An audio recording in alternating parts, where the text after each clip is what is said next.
श्री गणेशाय नमः। भक्तों, आज का यह पावन दिवस है संकष्टी चतुर्थी व्रत का। वह विशेष दिन जब विघ्नहर्ता श्री गणेश की आराधना संकल्प और श्रद्धा से की जाती है। यह वही दिन है जब भक्त अपने समस्त कष्टों के निवारण के लिए एकदंत भगवान का पूजन करते हैं और चंद्रमा को अर्घ्य देकर संकट नाशक का आशीर्वाद प्राप्त करते हैं। लेकिन भक्तों, क्या आप जानते हैं इस दिव्य दिन पर चौथ माता की भी पूजा की जाती है? जी हाँ, चौथ माता की पूजा, जो माँ संतान सुख की देवी है, जिनकी आराधना से मातृत्व का आशीर्वाद प्राप्त होता है, परिवार में सुख शांति और समृद्धि का वास होता है। आज हम आपको सुनाएंगे चौथ माता की एक अनुपम प्रेरणादायक कथा, जिसमें छिपा है भक्ति, श्रद्धा और आस्था का गूढ़ रहस्य। और भक्तों, कथा के अंत में हम आपको सुनाएंगे भगवान एकदंत की कथा, जो केवल देवता नहीं बल्कि स्वयं एक ब्रह्म तत्व है। तो आइए भक्तों, श्रवण करें चौथ माता जी की व्रत कथा। प्रेम से बोलिए चौथ मैया की जय। एक सेठ सेठानी थे। उनके एक बेटा और बहू थे। बहू सबको भोजन करा के फिर स्वयं भोजन करती। एक पड़ोसन ऐसी भी थी जो रोज पूछती कि बहू आज क्या बनाया और क्या खाया। बहू कहती ठंडो बासी। एक दिन उसके पति ने ऐसा सुनकर विचार किया कि आज तो पकवान बनाए जाए, फिर देखे कि मेरी पत्नी क्या कहती है। उसने तरह तरह के पकवान बनवाए और घर के सभी लोगों ने एक साथ बैठकर भोजन किया। आज भी पड़ोसन ने पूछा तो बहू ने कहा ठंडो बासी। सेठ के लड़के ने सोचा, हो ना हो कोई बात अवश्य है जिससे कि मेरी पत्नी ऐसा कहती है। उसने पत्नी से पूछा, तुम रोज ठंडो बासी खाया, ऐसा क्यों कहती हो, जबकि हम सबने एक साथ बैठकर कई तरह के पकवान खाए। उसकी पत्नी बोली, हम लोग जो खा रहे हैं वह बाप बूढ़ों की कमाई है। जिस दिन आप कमा कर लाओगे उस दिन मैं समझूंगी कि ताजा भोजन कर रही हूँ। अब एक दिन लड़के ने माँ से कहा, माँ, मैं एक बड़े शहर में कमाई करने जा रहा हूँ। माँ बोली, बेटा, अपने पास इतना धन है कि खाया नहीं खुटेगा।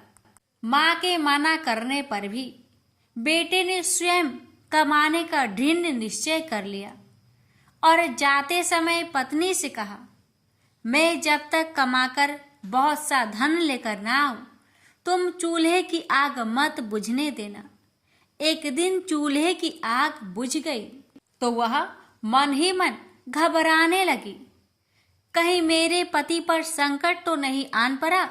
जल्दी से पड़ोस में से आग लाकर चूल्हे में रख दूं। ऐसा विचार करके पड़ोस में गई। वहां पड़ोसन चौथ माता का व्रत पूजन कर रही थी। पड़ोसन ने कहा, थोड़ी देर में आकर ले जाना। बहू ने पड़ोसन से पूछा, आप यह व्रत क्यों करती हैं? इससे क्या मिलता है? पड़ोसन ने कहा, चौथ माता के इस व्रत को करने से अन्न लक्ष्मी मिले और अपनी मनोकामना पूरी हो। अब बहू भी चौथ माता का व्रत करने लगी।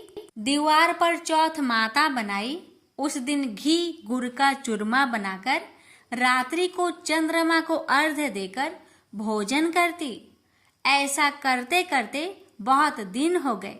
चौथ माता ने उस बहू के पति को सपना दिया कि साहूकार का बेटा, तू जागे कि सोवे, तेरी पत्नी बहुत याद कर रही है।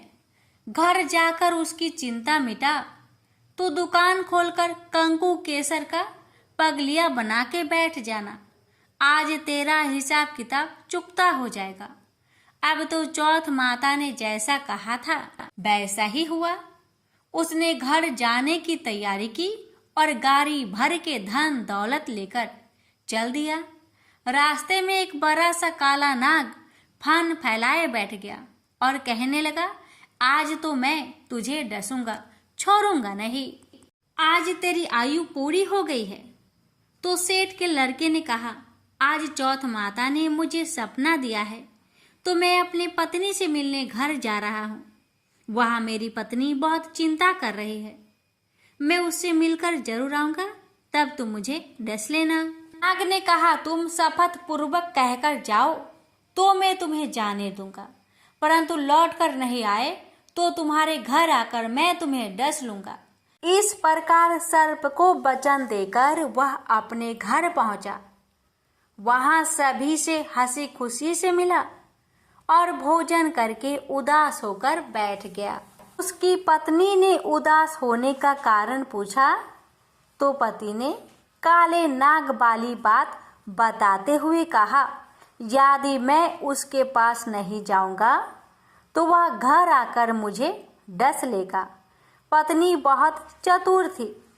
उसने कहा कि आप घबराओ नहीं, लेट जाओ, मैं एक उपाय करती हूँ। पत्नी ने कमरे की 7 पीढ़ी सिराओ धोई। पहले पीढ़ी पर रेत, दूसरी पीढ़ी पर इत्र, तीसरी पीढ़ी पर गुलाब, चौथी पीढ़ी पर कंकु केसर, 5वीं पीढ़ी पर लड्डू पेड़ा, 6ठी पर गादी गलीचा और 7वीं पीढ़ी पर दूध का कटोरा भरकर रख दिया। इस प्रकार वह 7 ही पीढ़ी सजाकर बैठ गई। आधी रात होते ही नाग आकर पीढ़ी चढ़ने लगा। पहली पीढ़ी पर रेत में लौट गया और कहने लगा कि सेठ की बहू ने आराम तो बहुत दिया, पर वचन से बंधकर आया हूँ, सो डसूंगा अवश्य ही।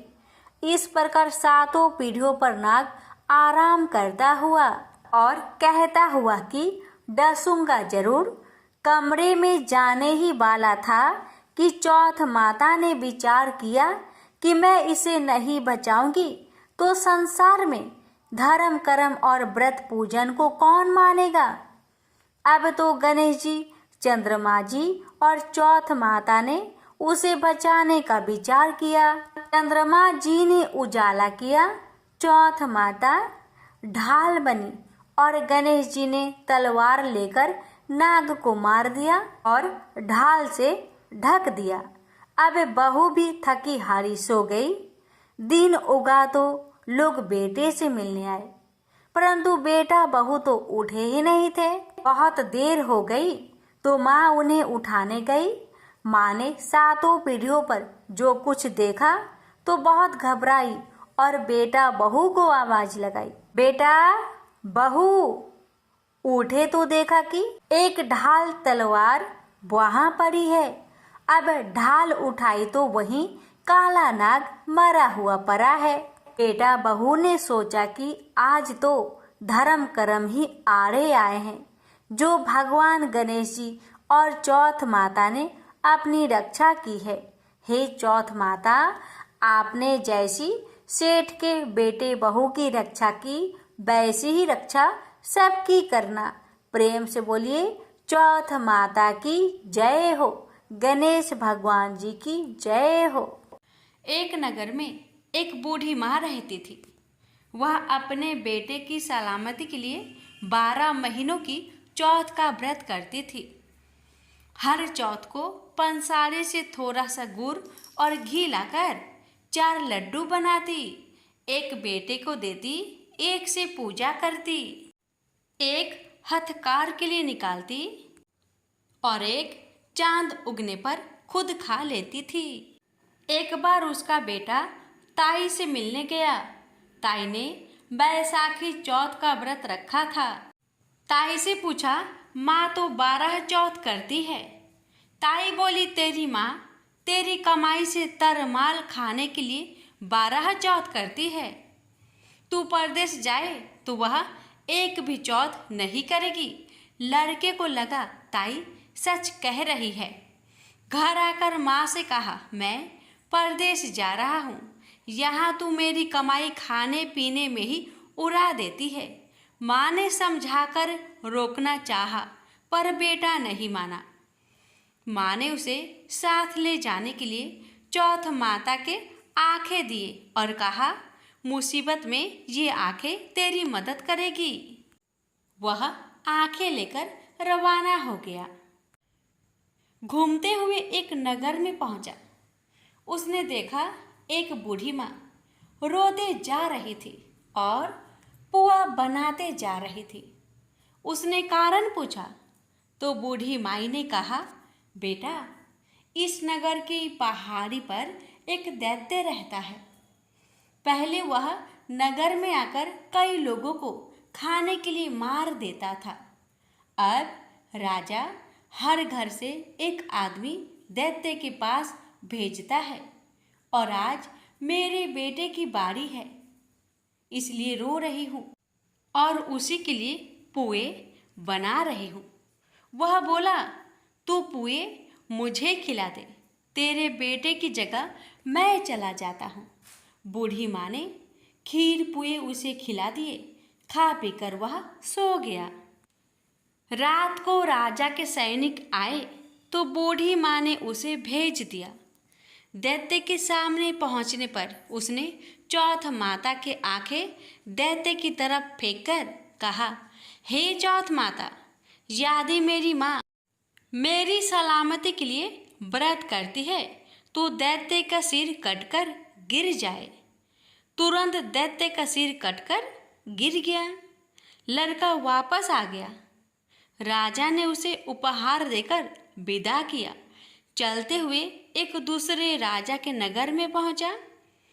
इस राज्य में आवा तभी पकता था जब एक इंसान की बलि दी जाती थी।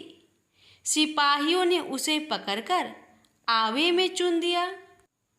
लड़के ने आंखें आवे में डाले और कहा, हे चौथ माता, यदि मेरी माँ मेरी सलामती के लिए व्रत करती है तो आवा मेरी बलि लिए बिना ही झट से पक जाए। आवा तुरंत पक गया। आवे में से मिट्टी की जगह सोने चांदी के बर्तन निकले। अंदर से लड़का बोला, बर्तन धीरे धीरे निकालना, मुझे लग न जाए। राजा ने उसे निकलवाया और पूछा, इस आवे से तुम बच कैसे गए? लड़के ने बताया कि उसकी माँ चौथ माता का व्रत करती है, व्रत के कारण ही वह बच पाया है। राजा को विश्वास नहीं हुआ। उसने एक चांदी की सुराही मंगवाई और कहा कि सुराही की नली से निकलकर दिखाओ, तभी मुझे विश्वास होगा। लड़के ने चौथ माता को याद करके आंखें सुराही में डाले और कहा, मैं भंवरा बनूं, सुराही से निकलूं। लड़का भंवरा बनकर सुराही से निकल गया।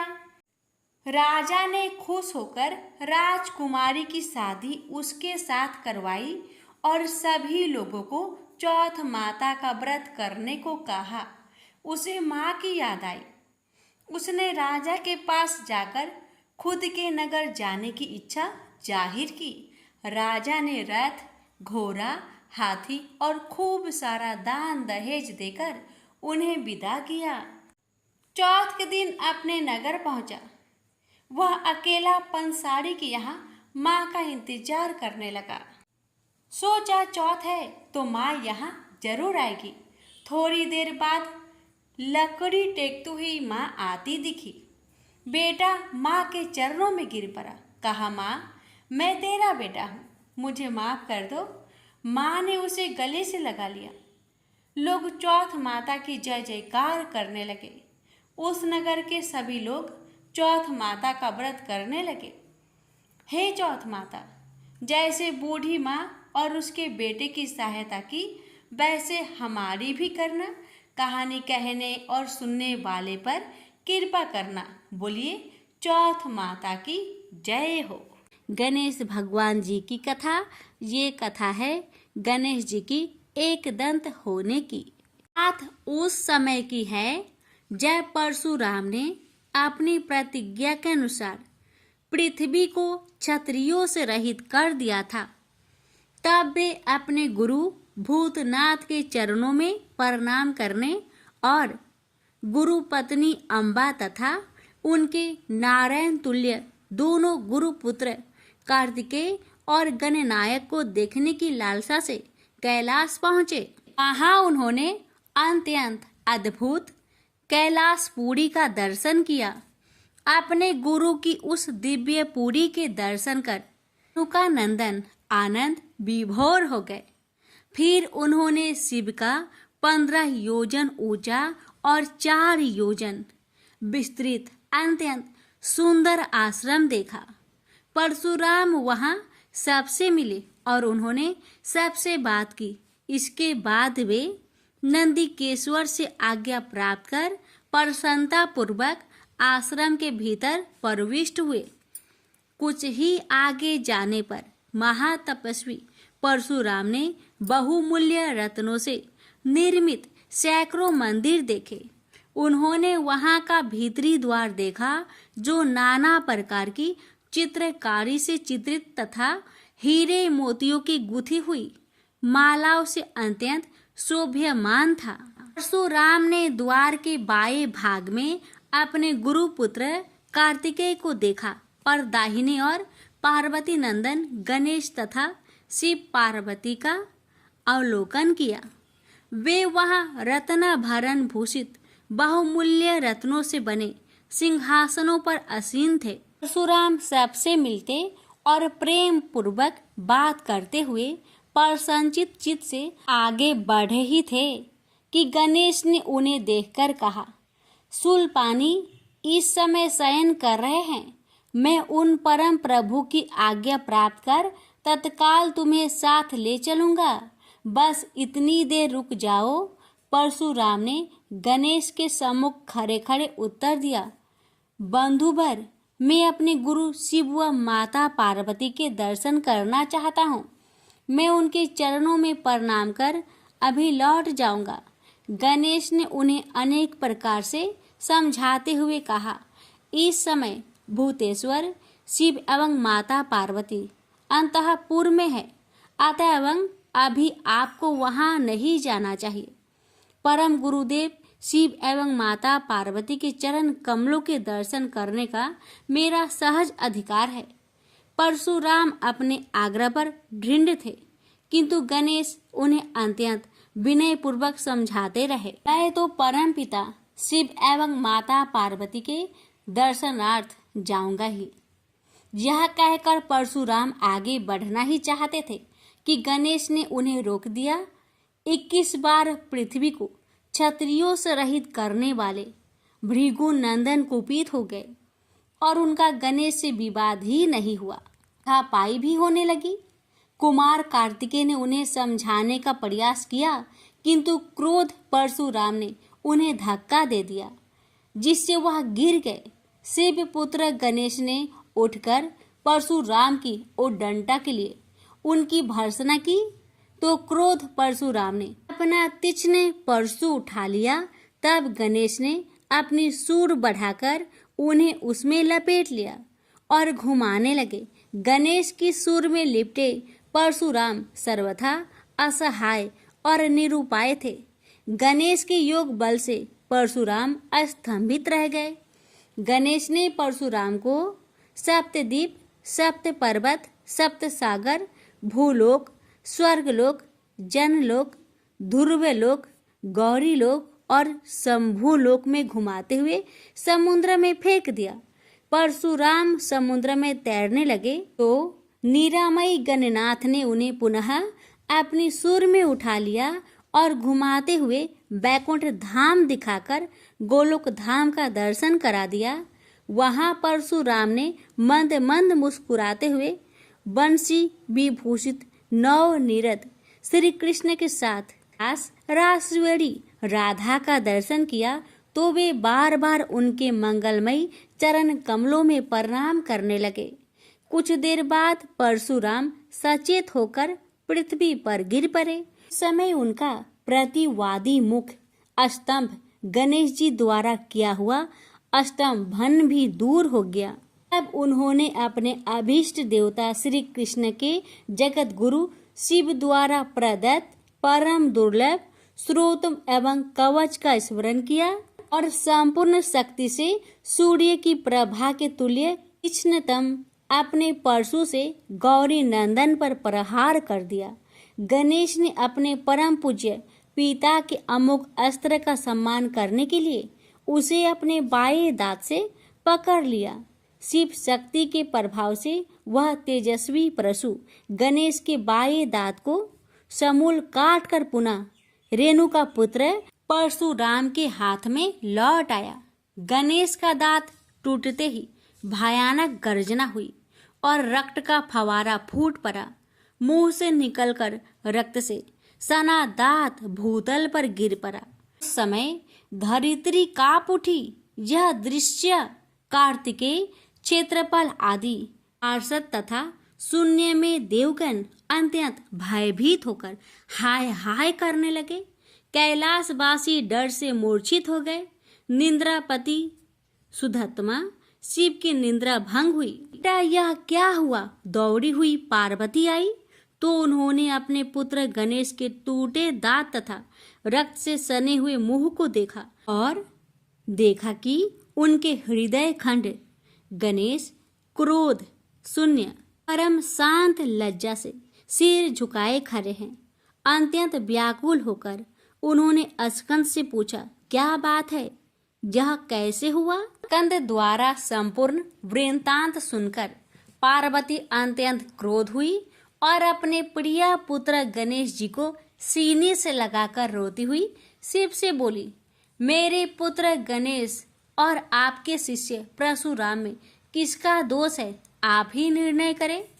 फिर माता पार्वती ने अपने सम्मुख परशुराम को शिव के प्रमोदक द्वारा चरण कमलों की निर्भयता पूर्वक सेवा करते हुए देखकर कहा, हे महाभाग राम, तुम योगियों के गुरु देवाधिदेव महादेव के शिष्य हो। तुम शुद्ध मन वाले हो। तुम्हारी अशुद्धता का कारण मेरी समझ में नहीं आ रहा। तुमने करुणामय गुरु से अमोघ परशु प्राप्त कर पहले तो उसकी क्षत्रिय जाति पर परीक्षा की और अब गुरु पुत्र पर परीक्षा की है। श्रुति गुरु दक्षिणा देने का निर्देश करती है और तुमने अत्यंत निर्दयता पूर्वक गुरु पुत्र का समूल एक दांत ही नष्ट कर दिया। अब इसका सिर भी काट डालो।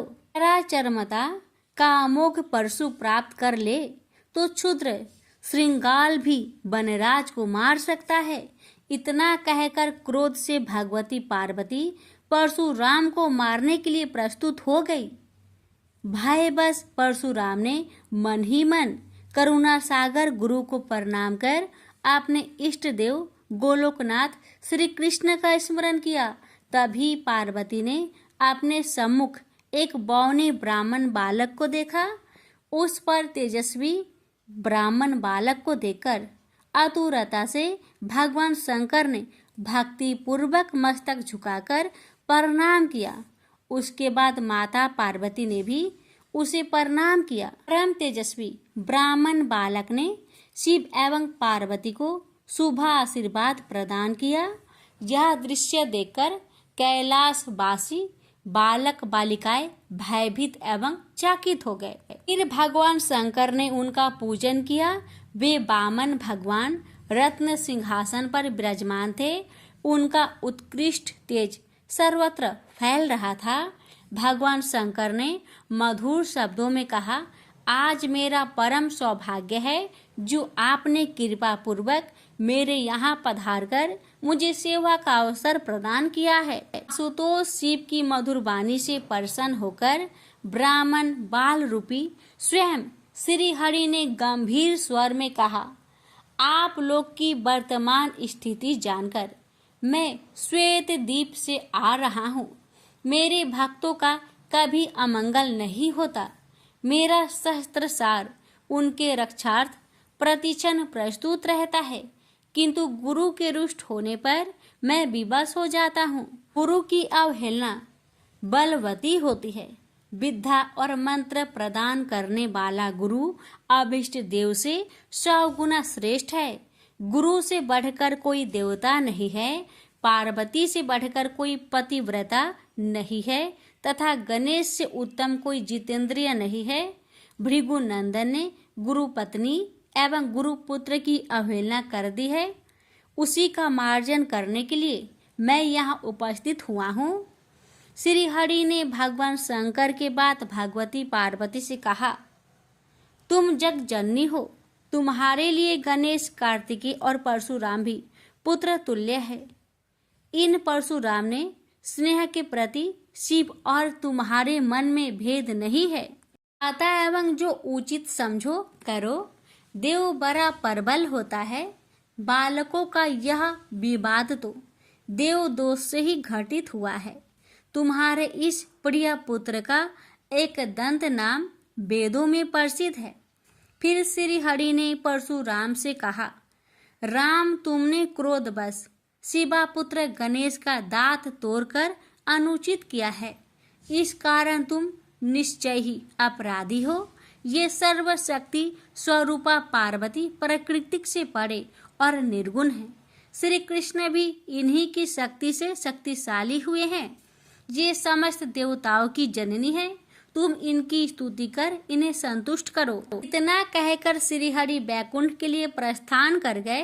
परशुराम ने भी स्नान कर शुद्ध वस्त्र धारण कर लिए। वह हाथ जोड़कर गुरुदेव के चरणों में प्रणाम कर सिर झुकाए जगजननी गौरी का स्तवन करने लगे। भक्तवर परशुराम के संपूर्ण अंग पुलकित थे और उनके नेत्र से अश्रु प्रवाहित हो रहे थे। इस प्रकार करुण प्रार्थना करते हुए अंत में परशुराम ने कहा, जगजननी, रक्षा करो, मेरे अपराध को क्षमा कर दो। भला कहीं बच्चे के अपराध करने से माता कुपित होती है।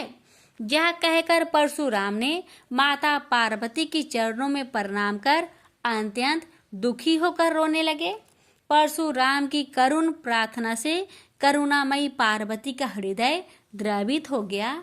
उन्होंने प्रीति पूर्वक परशुराम को अभय दान देते हुए कहा, बेटा, अब शांत हो जाओ। आशुतोष के अनुग्रह से तुम्हारी सर्वत्र विजय हो।